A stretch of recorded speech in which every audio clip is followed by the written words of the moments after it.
Thank you. So, welcome back, everybody. Those of you who are still with us, or those of you who are watching the recording, because you have other commitments that you need to deal with today. So, we now move on to body talk with Fanos. So, welcome, Fanos, and over to you. Thank you, Lorraine. Hello, everyone. I hope you're not sweltering too much in wherever you are in the offices. So, you've probably all heard the expression first impressions count. But do you know how long it takes to make that in first impression? The exact moment you see someone for the first time, or when you walk into a room and someone sees you for the first time? A minute, 10 seconds, 5 seconds, 1 second? No, it's just 1/10 of a second. A tenth of a second, that's all it takes, and you've not even said a word. In that blink of an eye, at a very basic level, our brain is determining if that person is a friend or a foe.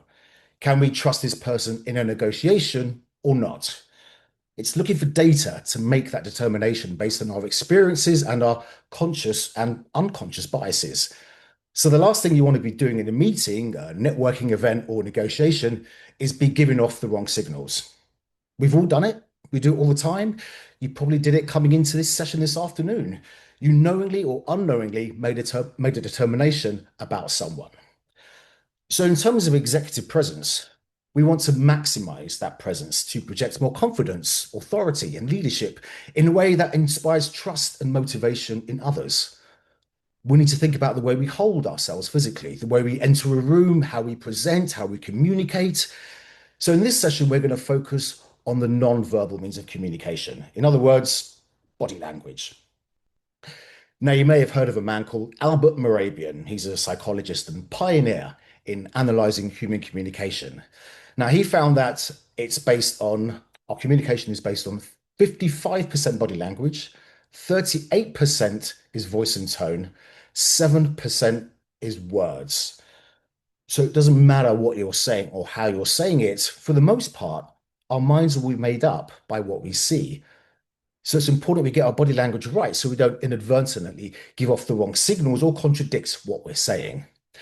So I'm going to give a very crude example of that now. So let's imagine you and I are on a first date.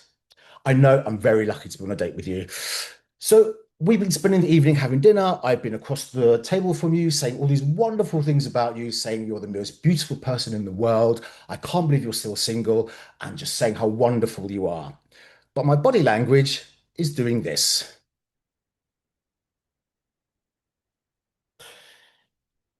So in the chat box, I just want you to quickly think about the data points, what you're seeing, how it's making you feel, and if you'd be inclined to go on a second date with me. You can be brutal, it's fine, I can handle it. So what are you seeing? Lack of congruence, absolutely. What I'm saying is not matching my body language. There's four things going on here. I'm leaning back. I'm leaning away from you. I've got my arms crossed. I'm defensive. I look disinterested, maybe arrogant, doesn't care. Yeah, I was cold to you. I'm never cold to you, Vic. Yeah, blocked off, absolutely. So would you go on a date with me? Second time? No, of course not. You'd run for the hills or probably call the police. Probably might explain why I'm still single, but that's another story. So we're picking up these data points and it's making us feel a certain way. I'll give you another example. Just last week, I was working with junior auditors and I was playing a client who was unhappy with the services and I was complaining and I wanted to know what they were going to do to make things better. So the body language I was receiving was leaning back, disinterested, but weirdly smiling all the way through it and staring me down with eye contact. So me in that situation, I was picking that up as quite negative, antagonistic, and defensive. And eventually they picked up on that. The whole situation built, and I eventually kicked them out of the role play because they were so awful. Now that's never happened before. It's great fun for me, not so fun for them. But the feedback was when it came to the debrief, they didn't realize they were doing that. Yes, they were defensive, but they weren't realizing that they were giving off so much data by what they were doing. So he was giving off his habits that he was unaware of. Your body is always in sync with your brain, whether you're listening, you're talking, you're reacting to someone, or just even just being alive. And because of that, how we unconsciously move our bodies might show how we feel on a psychological level.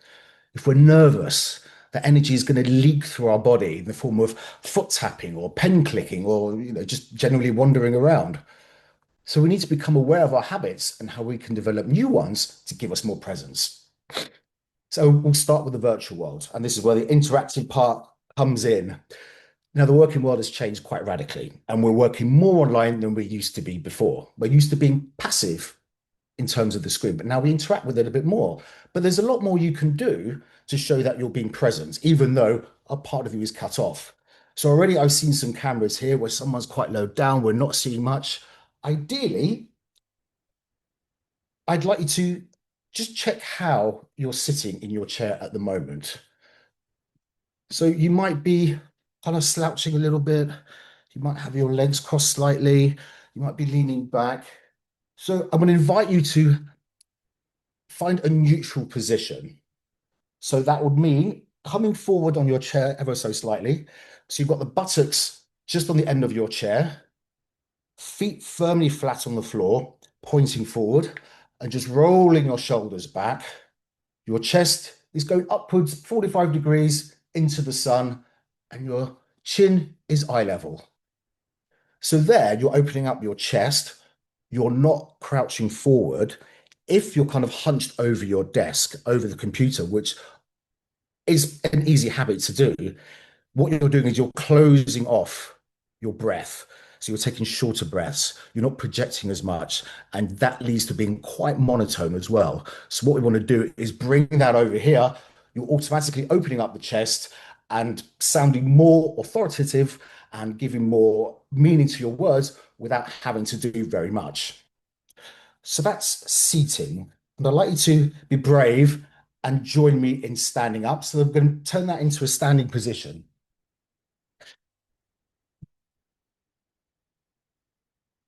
Great. Me and my blue screen. So as an actor, we train for 3 years on how to stand neutral. So I won't take 3 years. I'll do it for you in a crisp 30 seconds. So if you just stand with your feet hip width apart, feet pointing forward, and just check if you're leaning forward slightly or leaning backwards, see which one's your habit. And then just try and bring yourself to a neutral position. So all your weight is on the balls of your on your ball of your foot and the back of your foot. And then we're going to work our way up through the body. And then your knees, just have your knees slightly bent, have a little bounce so they're not locked. If you lock your knees, you're going to put tension in your back. And then imagine you've got a thread, a golden thread that's attached to the base of your head. And attached to that thread is your skeletal structure and your spine. And imagine it's lifting you up towards the heavens.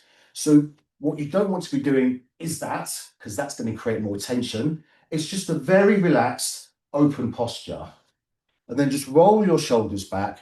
Again, chest 45 degrees upwards, chin parallel with the floor. So this is a nice, energized, neutral stance. So we're not slouching, we're not too stiff, we're energized and we can do different things from here. So I'm going to show you some more positions you can do from here. So let's look at something called the mini embrace. This is a favorite one for the politicians. Just popping your elbows down to yourself like so, and palms wide open. Palms open this way are important. So basically, it doesn't show you're hiding any weapons or you've got nothing to hide. And imagine you're holding a watermelon there. So it's not too heavy, not too light. It's just there giving you some weight. Now, if you look at Justin Trudeau, Prime Minister of Canada or ex-Prime Minister, he has this position and he's very natural with it. He's quite slick and comfortable doing this. He uses symmetrical movements with his hands, which is easier for the audiences to comprehend as calm and more assertive. He puts his hands together like so, and he points downwards to make his point. He's relaxed, he's calm, he's energized, and he's natural. If we take Keir Starmer, He's a little bit more rigid. He's a bit more wooden. It's a little bit more labored. He's been told when to move and how to move. He always uses his thumb to make a point, which I always find quite curious. He's A, trying to be your chum, or B, you're waiting for a list of things he's going to say, or C, he's trying to hitch a lift. Hopefully, hitch a lift out of government one day. And then Bliss Truss, my favorite person I love to hate. She has this habit of smirking in interviews when she's nervous. She's leaking that information through her face. And when she's not engaged, she turns into a waxwork. There's a really famous clip of her talking about cheese markets and pork markets in Beijing. You may have seen it. I encourage you to Google it after. It's been derided loads of times. So when she talks, as she's wandering around the stage, she's not really connected to what she's saying. Her hands are all over the place. So it sounds quite disingenuous. She frowns at appropriate moments in the speech when she's been told to frown. Then she smiles appropriately when she's been told to smile. And at the end, she clasps her hands in victory, has a little bit of a side move, and smiles grinningly, saying how she's proud to have opened new pork markets in Beijing. And to her credit, pork sales did actually go up after that speech. And then we have Trump, who doesn't follow any of the rules and does his own thing. You see him, he's relaxed, his shoulders are quite slumped. He'll sit there with Zelensky, hands clasped together, leaning over like this. So he's kind of non-threatening, but he's a big man, remember. He takes up a lot of presence. He's got his trademark finger and thumb to show he's in control of the facts and knows what he's talking about. And then when he's caught off guard and thinking off the top of his head, it will just be all over the place. Now, we can say what we like about Trump, but he's very comfortable in front of the camera. I mean, he's been there for decades. So there's an ease about him in front of the camera. There's, as much as we don't like it, he's quite genuine. So that could go towards the appeal of his voter base and why they vote for him. So we're going to do another stance now. Speaking of politicians, we'll go to a power stance. So just move your legs slightly further apart. So this time they're shoulder width apart, a bit more. And then put your hands on your hips, like so. So this is called the superhero pose. So you're either Superman or Wonder Woman, or Wonder Man or Superwoman, whichever you prefer. So the idea is here, you've taken up more space. You feel like a superhero. People tend to use this kind of pose when they want to calm their nerves, so they feel more in control. And you can take that a little bit further as well. So you can outstretch your arms like so, and breathing into the posture. That's good, lovely. See some lovely work there. And back down again. Good. So you should already feel a bit more superhero-y. At the Tory Party conference a few years ago, for some reason, somebody told them they should all do power poses, but they didn't quite get it right. So in your power pose, I'd just like you to make that stance a little bit bigger so you'll feel like you're about to fall over, and then turn your toes inwards. And that was, someone told me that was a good idea to stand like that. So it's been absolutely ridiculed. I think their body language coach was a Labour spy trying to derail them. So we'll show you one more pose. So take yourself back to shoulder width and just breathe into that. And just imagine your energy is going all the way down into the ground and you're a tree. And then just open up your arm to the side like so. This is a strong branch. Just really breathe into that pose. Hopefully that should give you a bit more stability and strength. Now we call this the Pavarotti pose. Now you've probably seen the picture of Pavarotti. He has there with his hanky, holding it in triumph. Now you might think it's there to wipe his brow when he's sweaty. Now, yes, that does happen. But he said that himself in an interview that he holds it there to hold his tension all the way through it. So when he's singing, he feels a lot more grounded. Now that's his habit and that works for him. So later on in the afternoon, I'd like you to kind of just try and analyze what sort of habits you've got, what you do when you're making a cup of tea, when you walk into a room, and start to be a detective when you see other people. What sort of body language signs are they giving you? What are you thinking about them? And I've got one more slide to show you. It's the king of the power poses. If I can ask this for the slide to be shown. Drum roll, please. Yes, the, ver- the king of the power pose is George Osborne. How powerful does he look there? All right, thank you very much. And if anyone's got any questions, happy to answer them. Any questions for Fanos? With his immaculate timekeeping, he has left time for questions as well. For a Greek, it's unheard of. Any questions for Fanos? So, if not just a position that, this is a fundamental part of our presenting with impact workshops. We always help people to understand how to stand, how to best present themselves. It's also part of executive presence that we do as well. But anytime you're communicating with people, and this follows on from Simon's session as well, about how do you hold yourself and how do you look more authoritative. Thank you so much, Fanos.